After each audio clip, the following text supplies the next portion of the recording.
24 ठाना की आपकी कक्षा चल रही है और इसमें हमने क्या डिस्कस किया था? कौन सी मार्गना चल रही थी? आहार मार्गना आपकी हो चुकी थी और संगी मार्गना भी हो चुकी थी। अब चल रहा था आपका गुण स्थान। तो गुण स्थान के विषय में अच्छी बात यह है कि आपकी फोटोकॉपी भी होके आ गई है।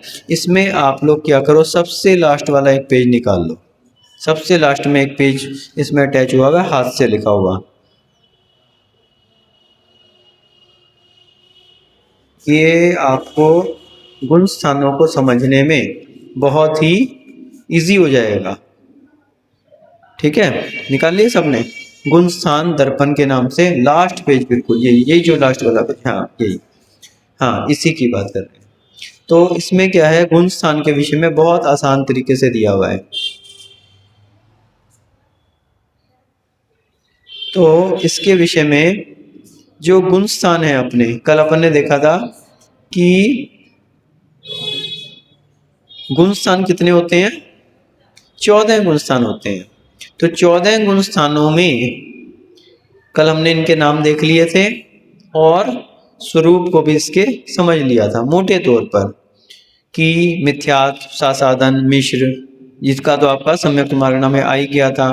इसके बाद अविरत सम्यक दृष्टि, जिसमें सम्यक दर्शन तो हो जाता है लेकिन क्या नहीं होता?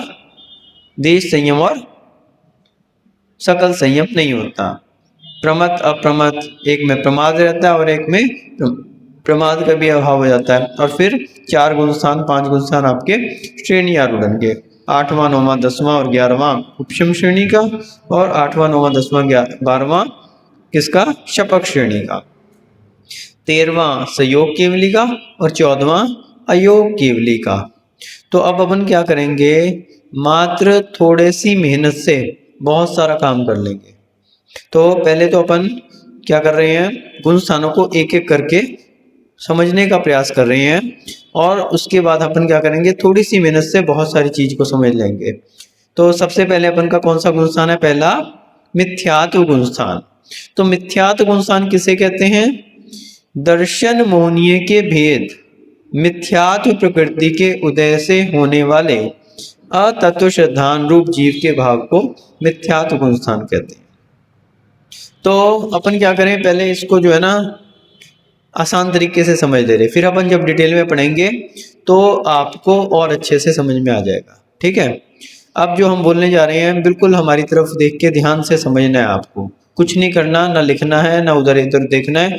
मात्र ये जो चार्ट आपके सामने है इसको सामने रखना है और साथ में इसको ध्यान से समझना है। तो अपन ने गुण स्थान के विषय में देखा था। तो गुण स्थान किसे कहते हैं? ध्यान से सुनना आप हमारी बात को। दर्शन मोहनी आदि कर्मों के उदय, उपशम, क्षय, क्षयोपशम से होने वाले जीव के भावों में तारतम्यता रूप अवस्था विशेष को गुण स्थान कहते हैं। एक तो ये परिभाषा थी और दूसरी आसान परिभाषा थी, मोह और योग के निमित्त से होने वाले आत्मा के परिणाम को गुण स्थान कहते हैं। ठीक है ना, आया समझ में? सामने आ जाओ, थोड़ा सा आगे आ जाओ विदित, थोड़ा और आगे सामने आ जाओ, इनके भैया के आगे आ जाओ।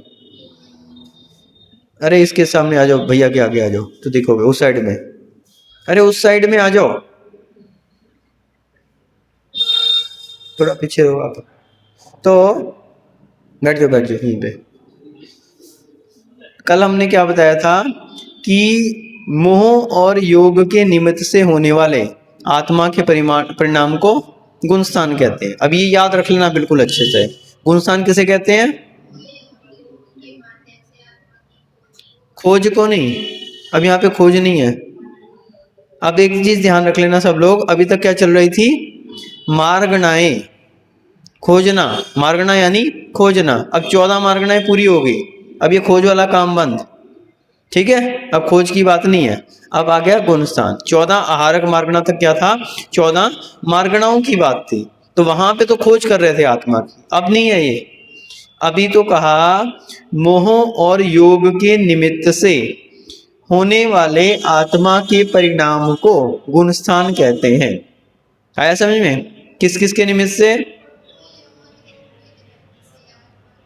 होने वाले आत्मा के परिणाम को गुणस्थान कहते हैं। बिल्कुल अच्छे से रट लो, दिमाग में बिठा लो, याद कर लो ये बात, क्योंकि यही सारी चीज की जड़ है। बिल्कुल समझना, आप सारी चीजें समझने की हैं। कौन कौन सी चीजें आई इसमें? मोह और योग, दो चीजें आई ना। तो अब पूरे चैप्टर का क्रक्स है ये, पूरी गुणस्थान, जितने 14 गुणस्थान है उनका क्रक्स बता रहे हैं। दो ही चीजें हैं, मोह और योग। अब मोह किसे कहते हैं? मोहनीय कर्म। 8 कर्मों में एक क्या है? मोहनीय कर्म। और मोहनीय कर्म की कितनी प्रकृतियां हैं? मोहनीय कर्म की 28 प्रकृतियां होती हैं। ठीक है, अब ये थोड़ा सा याद भी रखना है और समझना भी है। मोहनीय कर्म की कितनी प्रकृतियां हैं? 28। बिल्कुल आसान है। मुख्य रूप से मोहनीय कर्म के दो भेद हैं, एक दर्शन मोहनीय और एक चारित्र मोहनीय। ठीक है ना। तो दर्शन मोहनीय और चारित्र मोहनीय। दर्शन मोहनीय की कितनी प्रकृतियां हैं? 3। भूल गए? हमने बताया था जब सम्यक दर्शन की बात आई थी, तो सम्यक दर्शन में क्या बताया था? दर्शन मोहनीय की 3 और अनंतानुबंधी की 4। ये 7 प्रकृतियों के क्षय से, उपशम से और क्षयोपशम से क्या होता है? क्षय, क्षयोपशमिक और औपशमिक सम्यक दर्शन होता है। याद आ गया? तो दर्शन मोहनीय की कितनी प्रकृतियां हैं? 3। कौन कौन सी? मिथ्यात्व, सम्यक मिथ्यात्व और सम्यक प्रकृति। अब ये नोट करके रखनी है कॉपी में अपनी और याद करनी है। दर्शन मोहनीय की 3 कौन सी हैं? मिथ्यात्व, सम्यक मिथ्यात्व और सम्यक प्रकृति। बस थोड़ा सा समझना है, पूरा समझ में आ जाएगा। ये सब थोड़ी थोड़ी चीजें याद करते रहो, जो हम बता रहे हैं पूरा का पूरा समझ में आ जाएगा। बस यही चीज ध्यान से समझने वाली है, पूरे गुणस्थान की चाबी है ये। ठीक है, तो ये 3 चीजें भूल जाओगे फिर समझ में नहीं आएगा। बिल्कुल अच्छे से रट लेनी है ये 3 चीजें। दर्शन मोहनीय की 3 प्रकृतियों के नाम क्या हैं? बहुत अच्छा, मिथ्यात्व, सम्यक प्रकृति। तो दर्शन मोहनीय की 3। और चारित्र मोहनीय की कितनी प्रकृतियां हैं? चारित्र मोहनीय की हैं 25 प्रकृतियां। कितनी प्रकृतियां? 25। टोटल मोहनीय की कितनी है? 28 है ना। तो 3 दर्शन मोहनीय की और चारित्र मोहनीय की 25। तो 25 प्रकृतियां क्या हैं? बिल्कुल आसान है। 25 कषायों के नाम याद है? अनंतानुबंधी, अप्रत्यख्यान, प्रत्यख्यान और संज्वलन। ये याद रखने वाले नाम हैं। 3 दर्शन मुनि की याद रखो और ये अनंतानुबंधी, अप्रत्यख्यान, प्रत्यख्यान और संज्वलन लिख लो, याद कर लो, रट लो। ये समझ में आ गए और इसी क्रम से समझ में आ गए तो सारा का सारा चैप्टर समझ में आ जाएगा। ये थोड़े थोड़े शब्द याद रखने वाले हैं। दर्शन मुनि की 3 प्रकृतियों के नाम क्या हैं? कषायों के नाम कौन कौन से हैं? थोड़ी थोड़ी चीजें याद करनी। तो दर्शन मुनि की 3 प्रकृतियां और चारित्र मोहनीय में 25 कषाएं। 25 कषाय में क्या? अनंतानुबंधी, क्रोध मान माया लोभ, अप्रत्यख्यान, क्रोध मान माया लोभ, प्रत्यख्यान, क्रोध मान माया लोभ और संज्वलन, क्रोध मान माया लोभ। कितनी होगी? 16 और 9 कषाय। अब ये भी याद रखने वाली है। हास्य, अरति, रति, शोक, भय, जुगुप्सा, स्त्रीवेद, पुरुषवेद और नपुंसक। ये बिल्कुल रट लेने हैं सभी के सभी। ठीक है, हास्य, रति, अरति, शोक, भय, जुगुप्सा, स्त्रीवेद, पुरुषवेद और नपुंसक वेद। अब आपकी सुविधा के लिए अपन क्या कर रहे हैं, सब लोग क्या कर लो, पेज नंबर 3 निकाल लो। आपके पास पुस्तक है ना, तो पेज नंबर 3 में ऊपर देखो कषाय 25 दी हुई हैं, सबके नाम दिए हुए हैं यहाँ पे। पेज नंबर 3 में, 2 में, पेज नंबर 2 में, पेज नंबर 2 में 25 कषायों के नाम यहाँ पे दिए हुए हैं। ठीक है ना। अनंतानुबंधी की 4, अप्रत्यख्यान की 4, प्रत्यख्यान की 4, संज्वलन की 4 और अकषाय, अकषाय कहो या 9 कषाय कहो, एक ही बात है, 9, तो कुल होगी 25। ये सबको रट के आनी है। ठीक है, 25 कषाय। और इस प्रकार से यहाँ पे अपने सम्यक्त मार्गना की बात की थी, तो सम्यक्त मार्गना में जो 3 चीजें आई थी ना, मिथ्यात्व, साधन, मिश्र, तो इसके लिए क्या था कि दर्शन मोहनीय की 3 प्रकृतियों के कारण। कौन कौन सी दर्शन मोहनीय की 3? मिथ्यात्व, सम्यक मिथ्यात्व और सम्यक प्रकृति। तो ये इतना अपन को याद कर लिया, ये 28 नाम बिल्कुल अच्छे से याद होने चाहिए। अब आ जाओ आप, आपका जो पेज फोटोकॉपी होके आया लास्ट वाला, इसमें आ जाओ। अब यहाँ पर जितने ये गुण स्थान हैं, 14 गुण स्थान, इसमें से पहले 10 गुण स्थान ये क्या है, मोहनीय कर्म की 28 प्रकृतियों के कौन कौन सी प्रकृति किस किस गुण स्थान में समाप्त हो रही है उसी के ऊपर निर्भर है। आया समझ में? देखो इसमें दिया हो ना 1 4 1 5 4 0 0 6 6 1, टोटल नीचे लगाया हुआ 28 है ना। तो हमने गुण स्थान की परिभाषा लिखी थी कि मोह और योग के तारतम्यता से, निमित्त से होने वाली तारतम्यता जो है अपने नामों की, वो गुण स्थान है ना।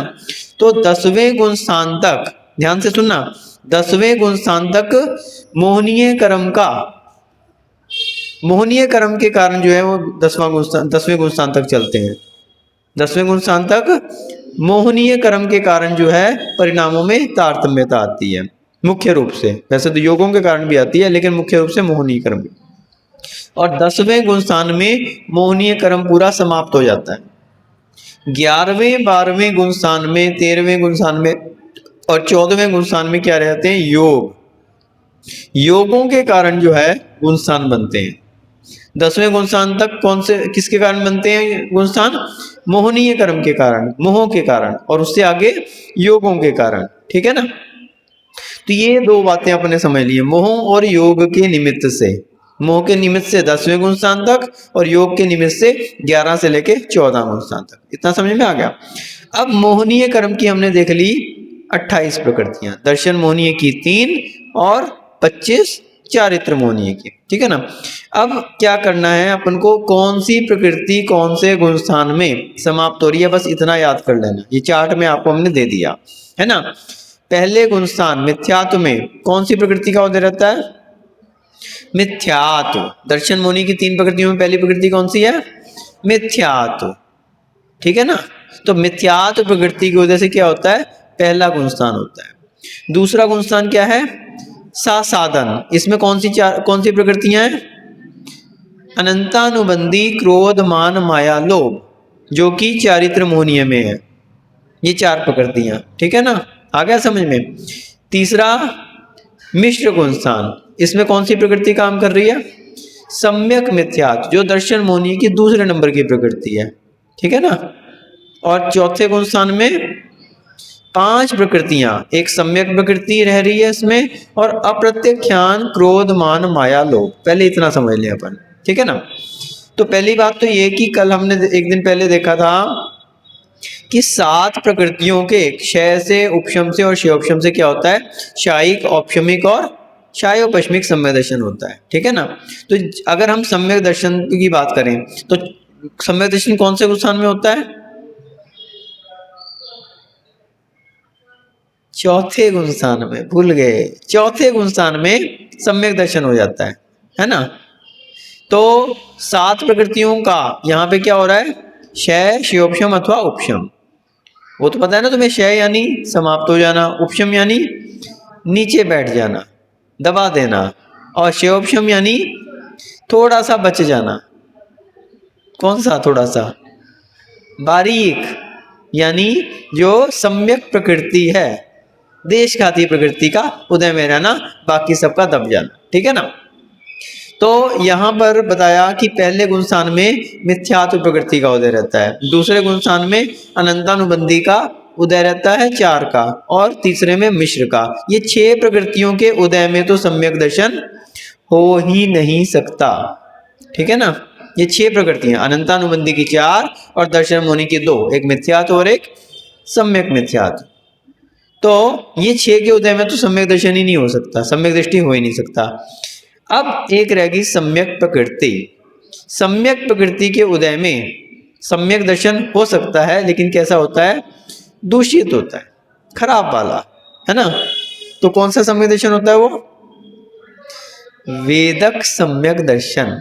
अब याद रखने वाले हैं ये सब नाम, वेदक अथवा क्षयोपशमिक सम्यक दर्शन। अभी नोट कर लेना, याद कर लेना, रिवीजन कर लेना। ठीक है ना। वेदक सम्यक दर्शन अथवा शायोपश्मिक संवेदशन, दोनों का मतलब एक ही है, एक ही उसके नाम है। तो कौन सा संवेदशन होगा? वेदक संवेदशन अथवा शायोपश्मिक संवेदशन। किसके उदय में? सम्यक प्रकृति के उदय में। 7 प्रकृतियां थी ना, दर्शन मुनि की 3 और अनंतानुबंधी की 4, 6 के उदय में तो सम्यक दर्शन ही नहीं हो सकता। सम्यक प्रकृति के उदय में वेदक सम्यक दर्शन हो जाता है। तो इसलिए चौथे गुण स्थान के आगे क्या लिखा हमने? सम्यक प्रकृति, है ना। तो यहाँ पे हमने एक नोट दिया है, इसमें स्टार लगा के एक नोट दिया ना नीचे, तो क्या लिखा है उसमें? सम्यक प्रकृति चौथे से 7वें गुण स्थान तक रह सकती है। तो यहाँ पे हमने क्या दिया कि कौन सी प्रकृति कौन कौन से गुण स्थान में उदय में आती है और उसके बाद समाप्त हो जाती है। मिथ्यात्व जो है पहले गुण स्थान में रहता है, उसके बाद समाप्त हो जाता है, उससे आगे मिथ्यात्व नहीं जाता। अनंतानुबंधी की 4 दूसरे गुण स्थान तक रहती हैं, उससे आगे नहीं जाती, तीसरे आदि में नहीं रहती। मिश्र गुण स्थान में सम्यक मिथ्यात्व उदय में रहता है, उससे आगे नहीं जाता। लेकिन सम्यक प्रकृति चौथे, 5वें, 6ठे और 7वें, ये 4 में रह सकती है, इसीलिए स्टार लगा के लिखा है वहां पे कि चौथे में भी रह सकती है, 5वें, 6ठे, 7वें में भी रहती है, 7वें से आगे नहीं जाती है। ठीक है, तो इसलिए शायोपश्मिक संवेदशन 7वें गुण स्थान तक भी रह सकता है, इससे आगे नहीं जाता। इससे आगे अगर जाएगा तो कौन सा संवेदशन जाएगा? भूल गए। संवेदशन कितने प्रकार का? संवेदशन अब नोट करके लाना, औपशमिक, शायोपश्मिक और शायिक। तो शायोपश्मिक या वेदक तो 7वें गुण स्थान तक होगा, लेकिन शायिक और औपशमिक जो है वो आगे भी जा सकता है। ठीक है, कितनी आगे जाएगा वो अपन बाद में बात करेंगे। पहले तो अभी खाली शायोपश्मिक संवेदशन को समझना है कि चौथे से 7वें तक सम्यक प्रकृति का उदय रह सकता है, तो चौथे से 7वें तक शायोपश्मिक संवेदशन रह सकता है, उससे आगे नहीं रह सकता। उससे आगे अगर रहेगा तो औपशमिक, यानी या तो औपशमिक रहेगा या शायिक रहेगा। ठीक है, तो अब यहाँ पर अपन को पहले 7 प्रकृतियां समझ लें। पहले गुण स्थान में पहली प्रकृति खत्म, दूसरे गुण स्थान में अनंतानुबंधी की 4 खत्म, तीसरे मिश्र गुण स्थान में दर्शन मुनि की दूसरी प्रकृति सम्यक मिथ्यात्व खत्म, और चौथे से 7वें के अंदर सम्यक प्रकृति नाम की 7वीं प्रकृति भी खत्म, इससे आगे नहीं जा रही। तो यहां पर ये 7 प्रकृतियां तो खत्म होगी। अब कितनी बची? 21। 28 में से 7 गया, 21 प्रकृतियां। अब ये 21 प्रकृतियां किसकी हैं? चारित्र मोहनीय की हैं। अब है तो ये अनंतानुबंधी की 4 भी जो है ये क्या है? चारित्र मोहनीय की ही हैं, लेकिन इनको अलग से इसलिए लिया कि हैं तो चारित्र मोहनीय की, लेकिन इनको क्या कहा? 2 मुहा सांप कहा, 2 मुंह वाला सांप कहा। एक और जहां चारित्र का घात करती है अनंतानुबंधी की शाय, वहीं दूसरी ओर सम्यक दर्शन का भी घात करती है। अनंतानुबंधी के सद्भाव में सम्यक दर्शन भी नहीं रह सकता, जो सासाधन गुण स्थान वाला नियम से किस में जाता है? मिथ्यात्व में जाता है। नियम है ये, वो और कहीं नहीं जाएगा। दूसरे गुण स्थान वाला सासाधन वाला कहाँ पहुंचेगा? सीधे उसका काल खत्म होते ही मिथ्यात्व नाम के पहले ही गुण स्थान में जाएगा और कहीं नहीं जा सकता। ठीक है ना, तो इसलिए अनंतानुबंधी की 4 कषाएं जो हैं तो चारित्र मोहनीय की, लेकिन ये सम्यक्त्व का भी घात करती हैं।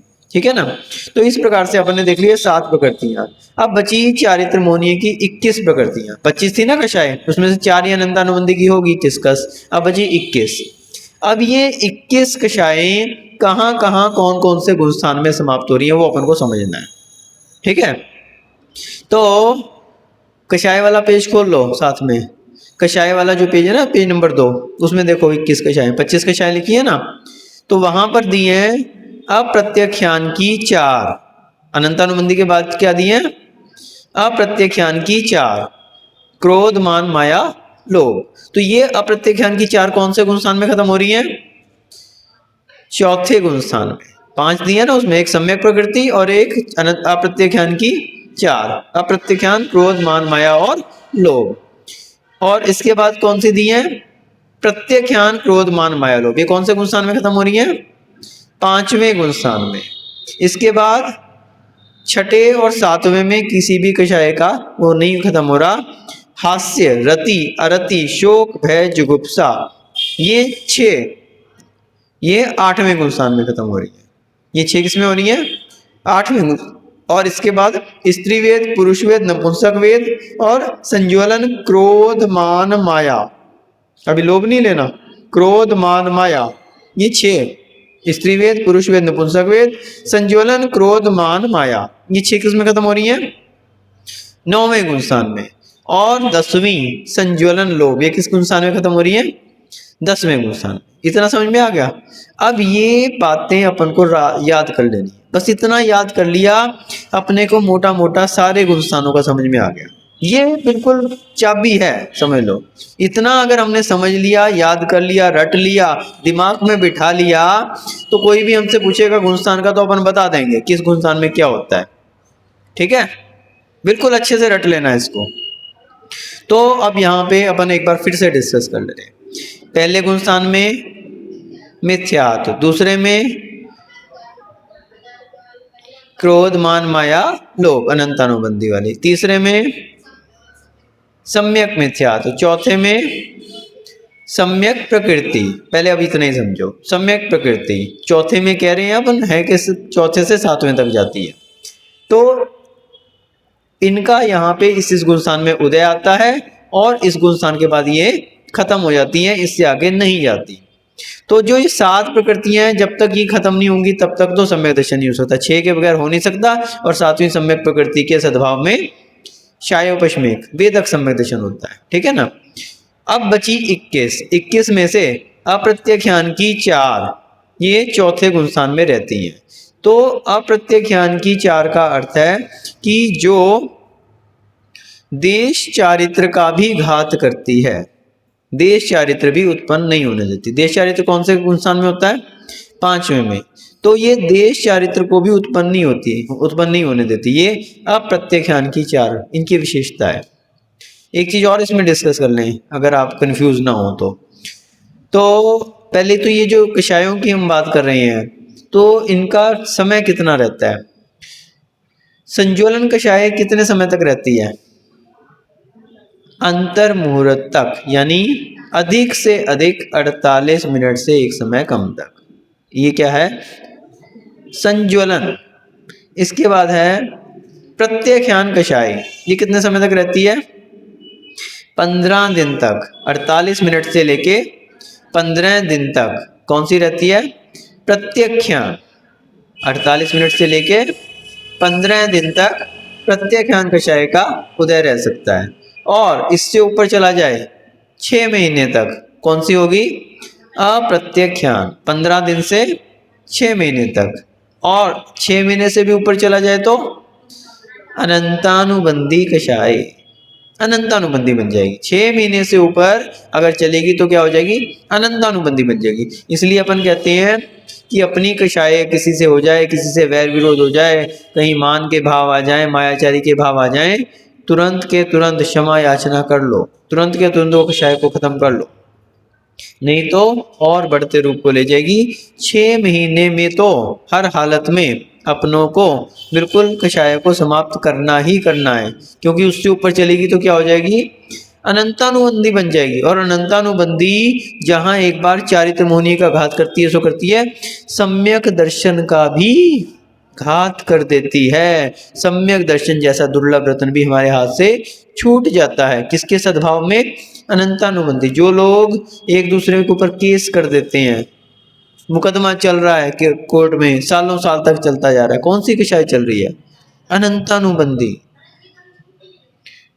अनंतानुबंधी 6 महीने से ऊपर चली जाती है, और 6 महीने से ऊपर आप चलेगी तो अनंतानुबंधी में चली जाएगी। और यदि आप पुरुषार्थ करो तो छोड़ सकते हो, क्षमा याचना करो तो छोड़ दो। लेकिन 6 महीने से ऊपर अगर आपने निकाल दिए तो वो क्या होगी? उस समय सम्यक्तों का घात हो गया, और फिर उसके बाद आपने कषाय को छोड़ भी दिया। जरूरी नहीं है कि सम्यक दर्शन वापस मिल जाएगा, ऐसा कोई जरूरी नहीं है। सम्यक दर्शन बहुत दुर्लभ रत्न है, इसलिए अगर हाथ में है तो उसको संभाल के रखो। एक बार हाथ से निकल गया, क्या मालूम कितने समय के बाद मिलेगा। इसलिए अनंतानुबंधी कषाय को कभी अपने पास नहीं आने दो। कषायों को तुरंत की तुरंत क्षमा याचना कर लो, माफी मांग लो, जो करना है कर लो। 6 महीने से ऊपर निकल गई, सम्यक दर्शन को समाप्त कर देगी। फिर आप अनंतानुबंधी छोड़ भी दोगे, कषाय को छोड़ भी दोगे, जरूरी नहीं है कि सम्यक दर्शन वापस मिल जाए। इसलिए बहुत खतरनाक, दो मुंह का सांप बोलते हैं इसको। चारित्र का तो घात कर रही है, सो कर रही है, लेकिन सम्यक दर्शन जैसे दुर्लभ रत्न को भी अपने से छुड़वा देती है। तो ऐसी अनंतानुबंधी कषाय है, ठीक है ना। तो हमने देखा कि सात प्रकृतियों के उपशम क्षय और क्षयोपशम से सम्यक दर्शन हो रहा है। और अप्रत्याख्यान कषाय क्या है? देश चारित्र का घात कर रही है, देश चारित्र का। आपकी कषाय 6 महीने के अंदर अंदर तो समाप्त हो रही है, लेकिन कब से? 15 दिन से 6 महीने तक चल रही है। तो कौन सी है? अप्रत्याख्यान कषाय। इसके सद्भाव में देश है, इसलिए जो भी व्रती लोग हैं, प्रतिमाधारी हैं, 15 दिन से ऊपर अपनी कषाय नहीं जाने देनी। वैसे तो सभी के लिए, चाहे व्रती हो चाहे अव्रती, लेकिन व्रतियों के लिए विशेष रूप से, क्योंकि वो क्या है? 5वें गुणस्थान व्रती हैं। 15 दिन से ऊपर कषाय चली गई तो देशव्रत समाप्त हो जाएगा, गुणस्थान गिर जाएगा। ऊपर से भले आप व्रती बने रहो, लेकिन सिद्धांत ये कहता है, करणान योग ये कहता है कि आप 5वें नहीं 4थे गुणस्थान व्रती हो गए अगर 15 दिन से ऊपर आपकी कषाय चलेगी। और इसके बाद आती है प्रत्याख्यान कषाय। प्रत्याख्यान कषाय जो कि 5वें गुणस्थान में रहती है, और ये सकल संयम को नहीं होने देती। मुनिराज का जो संयम होता है कौन सा होता है? सकल संयम। तो ये प्रत्याख्यान कषाय जो है मुनिव्रत को धारण करने से रोकती है, मुनिव्रत नहीं धारण किया जा सकता इसके कारण। तो ये कौन से गुणस्थान में होती है? 5वें गुणस्थान तक रहती है, 5वें गुणस्थान से आगे समाप्त। अब छठा गुणस्थान है प्रमथ विरत। तो प्रमथ विरत में मुख्यतः मुनिराज होते हैं, और इसमें प्रमाद रहता है। प्रमाद का मतलब ऐसा नहीं कि सोते रहते हैं महाराज, प्रमाद का अर्थ ये नहीं लेना। प्रमाद का अर्थ ये है कि ध्यान की अवस्था नहीं रहती, ध्यान की अवस्था नहीं रहती। अपने षठ आवश्यक क्रियाएं कर सकते हैं, कहीं उसमें स्वाध्याय कर सकते हैं, कहीं उसमें जो है प्रतिक्रमण कर सकते हैं, और भी कार्य करते हैं, आहारचर्या के लिए उठते हैं, ये सब कार्य तो करते हैं, लेकिन ध्यान की अवस्था छठे गुणस्थान में नहीं होती। वो किसमें होती है? 7वें गुणस्थान में। अब प्रमथ विरत 7वें गुणस्थान में ध्यान की अवस्था बनती है। तो इस प्रकार से छठे और 7वें गुणस्थान में कषाय तो कौन सी रहती है? संज्वलन। संज्वलन कषाय जो है वो मुनिराजों को भी होती है। कितना समय उसका? अंतर्मुहूर्त, यानी अधिक से अधिक 48 मिनट से भी कम समय। अधिक से अधिक है, हो सकता है 1 मिनट में खत्म हो जाए, हो सकता है आई और खत्म, तो वो भी हो सकती है, लेकिन रहेगी अगर कुछ समय तो अधिक से अधिक 48 मिनट तक। इसलिए महाराज लोग क्या करते हैं? हर समय दिन में 3 टाइम तो सामायिक करते हैं, 2 टाइम प्रतिक्रमण करते हैं। खम्मामी सब जीवानाम सर्वे जीवा खंतु में। तो वो हमेशा सामायिक के द्वारा अपने कचरे को बाहर करते रहते हैं, प्रतिक्रमण के द्वारा क्षमा याचना करते रहते हैं। और पहली बात तो कचरा आने ही नहीं देते, और आ जाए तुरंत के तुरंत निपटाते हैं। क्रोध आ जाए महाराज को अगर, तो तुरंत के तुरंत खत्म, क्षमा करो भैया, तुरंत के तुरंत। तो ये क्या है? संज्वलन कषाय। तो ये आपकी 9वें गुणस्थान तक जाती है, लेकिन 9वें नहीं 10वें गुणस्थान तक जाती है। तो लेकिन छठे और 7वें गुणस्थान में भी यही कषाय काम करती है। यहाँ पर किसी भी कषाय का समाप्ति नहीं होती, क्योंकि अब जो बची ना, हमने 21 कषाय बोली थी ना, 25 में से 4 तो अनंतानुबंधी की पहले दूसरे गुणस्थान में चलेगी, ठीक है ना। अब ये समझने वाली बात है, 4 कहाँ चलेगी? दूसरे गुणस्थान में, है ना। 4 किस में चलेगी? चौथे गुणस्थान में। और फिर उसके बाद 4 किस में चलेगी? 5वें गुणस्थान में। कितनी चली गई? 12। 4 और 4 8 और 4 12। अब कितनी बची? 16। 28 नहीं, 16 नहीं, 25 थी ना, तो 25 में से 12 गई, कितनी बची? 13 बची ना। कौन कौन सी 13 बची? संज्वलन की 4 और 9 कषाय की 9, 13 बची ना। 9 और 4 13। अब ये बिल्कुल याद रखना है, समझना है, बिल्कुल यही चीज समझने वाली है गुणस्थान में, और ज्यादा नहीं है।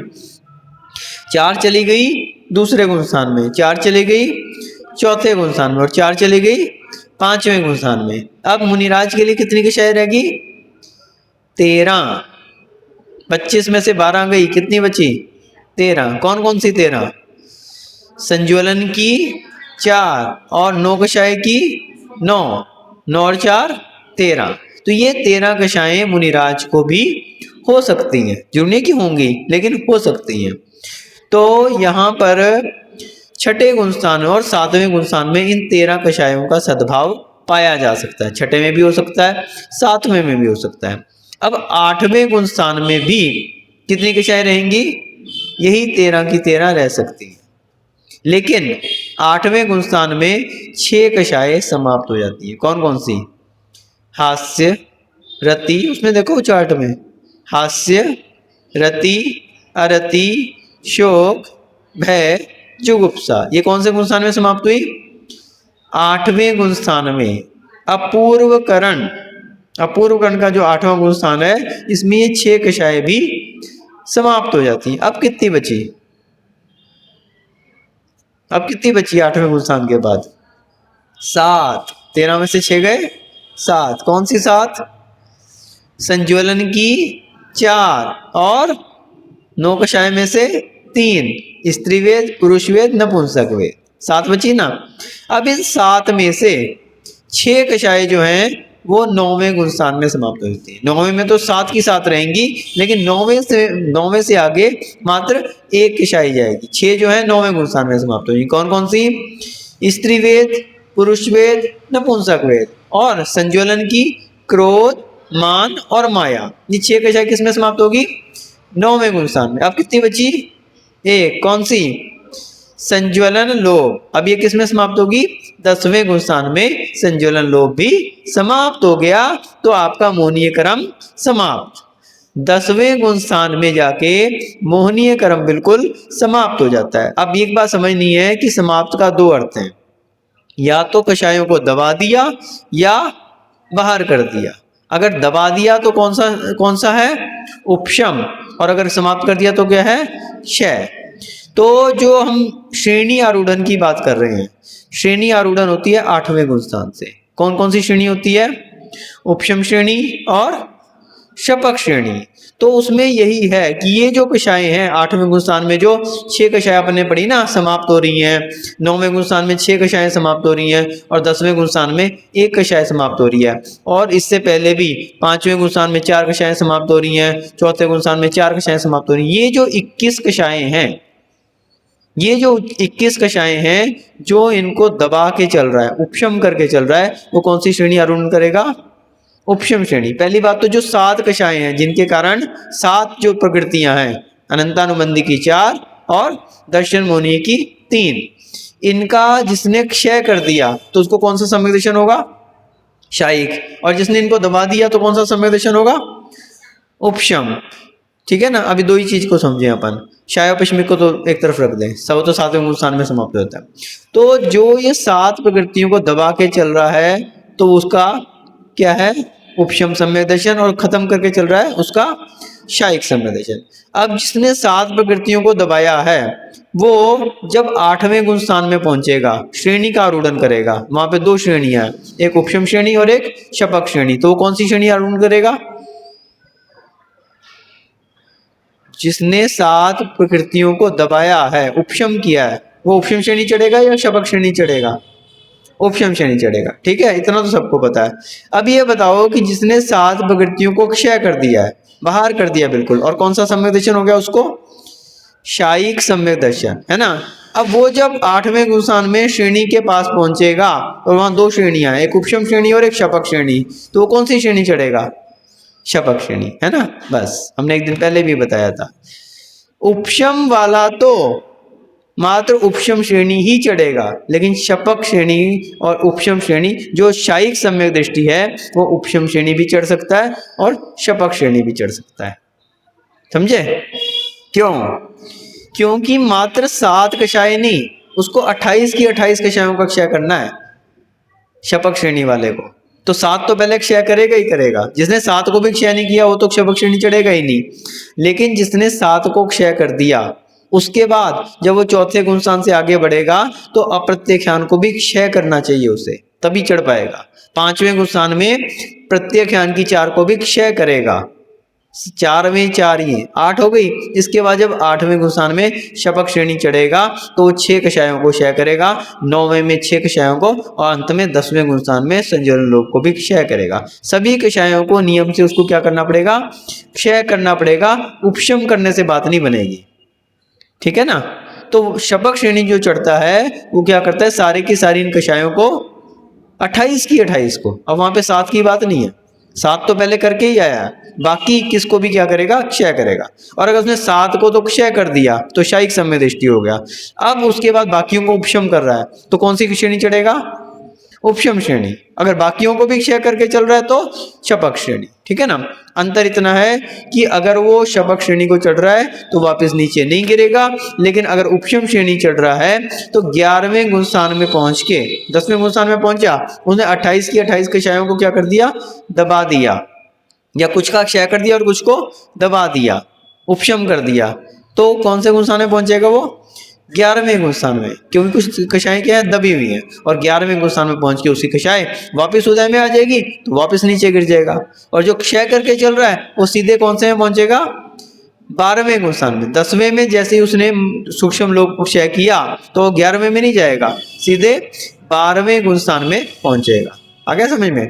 तो इसी कारण से जैसे ही ये 28 प्रकृतियां या तो क्षय होगी या उपशम होगी तो इनसे कौन सा गुणस्थान बना, 11वां और 12वां। अब और नीचे देख लो चार्ट में, ये 28 तो समझ में आ गई ना अपन को।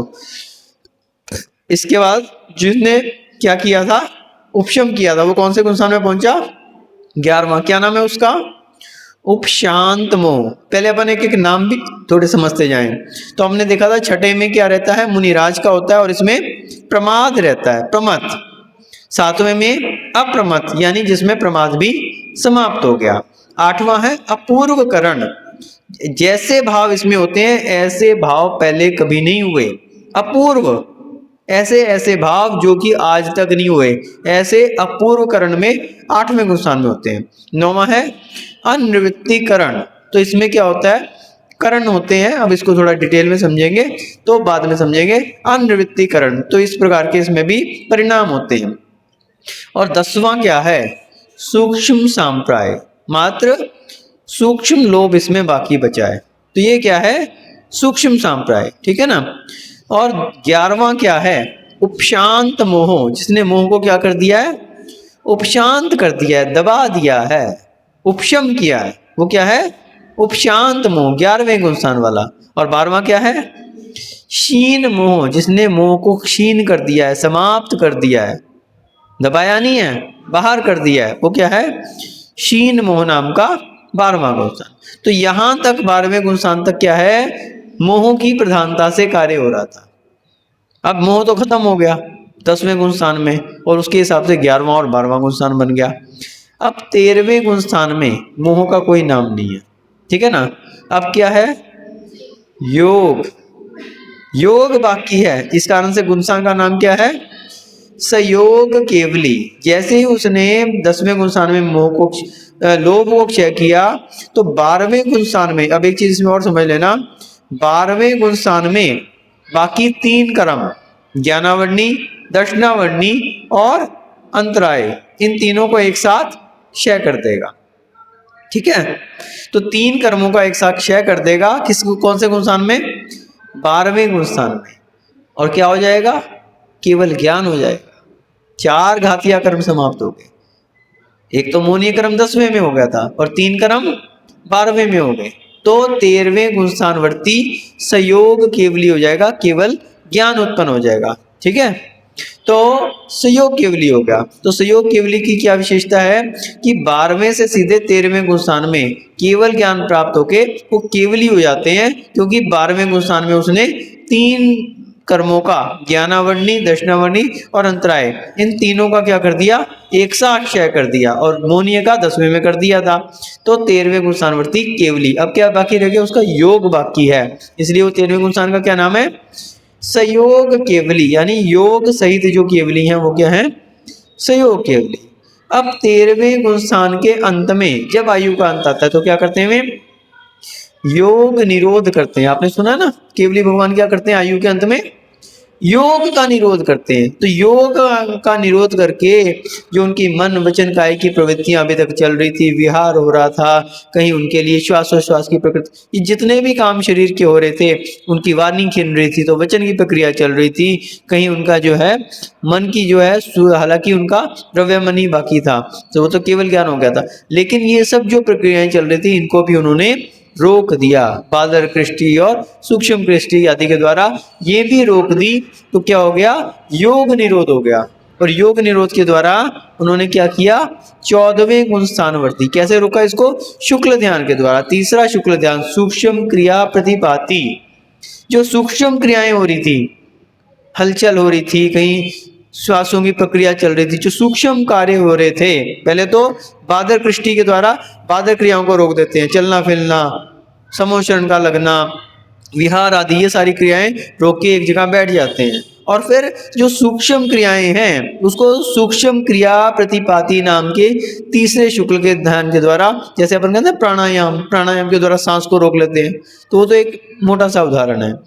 सूक्ष्म क्रियाओं को भी शरीर की सूक्ष्म क्रिया प्रतिपाती नाम के शुक्ल ध्यान के द्वारा वो क्या करते हैं, रोक लेते हैं, और अपने योगों का पूर्णता निरोध करके क्या होता है, अयोग केवली 14वें गुण स्थान में प्रवेश करते हैं। वहां पे योग भी बाकी नहीं रहा। तो ऐसे 14वें गुण स्थानवर्ती कौन होते हैं, अयोग केवली। तो जिन्होंने योगों को भी समाप्त कर दिया है वो, और मात्र छोटा सा समय रहता है उसका, अ ई उ री, मात्र इतने उच्चारण में हमें समय अधिक लगा, इससे भी कम समय उनको लगता है 14वें गुण स्थान में, और सीधा मोक्ष से सिद्ध परमेष्टि बन जाते हैं। इस प्रकार से यहाँ पे 14 गुण स्थानों का आपको बहुत आसान तरीके से हमने बताने का प्रयास किया, क्योंकि विषय थोड़ा सा जटिल है, इसलिए रिवीजन जरूरी है। आप सभी लोग इसको रिवीजन करें और अच्छा विषय को समझ के और इसके गुण स्थान के विषय में समझें। ओम नमः सिद्धेभ्यः।